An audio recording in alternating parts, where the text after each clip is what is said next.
Alors, les chiffres de vente de voitures électriques pour mai, 12% de part de marché. Bon, c'est à peu près dans les mêmes scores, hein, de mois en mois. 15 000 immatriculations environ.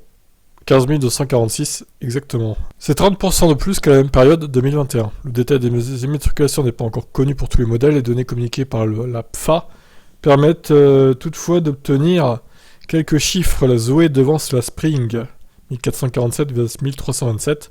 Chez Tesla, le mois de mai aurait été assez calme avec 111 unités écoulées. Bon, de toute façon, oui, on sait que c'est par trimestre, hein, les livraisons, c'est pas étonnant. Juin s'annonçant comme un très gros mois en livraison pour la marque américaine. Au-delà de l'électrique, le GPL Super Ethanol tire également leur épingle du jeu avec une hausse des immatriculations de 80% par rapport à l'an dernier. Sur l'hybride, le bilan est beaucoup plus mitigé, les immatriculations des modèles non rechargeables ont bondi de 11%, les versions branchées accusent un recul de 12% par rapport à l'an dernier. Au mois de mai, 11 302 voitures hybrides rechargeables ont été mises en circulation. Ça représente 8,9% de part de marché. Ouais, ça sent un peu la fin des hybrides rechargeables quand même. Mais en même temps, c'est logique. Alors, du coup, le diesel, deuxième, 22 206 modèles diesel vendus quand même encore en mai en France. Et l'essence, 45 857. C'est 3 fois plus que l'électrique. Hein.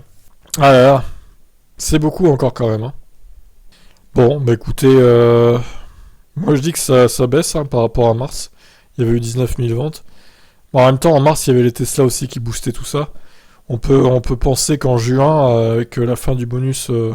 Enfin, normalement, l'État n'a pas encore parlé de ça, mais... Normalement, ils vont pas augmenter... Enfin, ils vont pas laisser le bonus à 6 000 euros. Donc, c'est censé perdre 1 000 euros 1er juillet 2022. À voir après. Hein. Ils vont peut-être l'annoncer en juin qu'ils prolongeront, mais pour l'instant, c'est pas le cas en tout cas. Ce qui pourrait permettre de booster les ventes en juin de VE. On verra ça. Je vous laisse commenter. Ciao.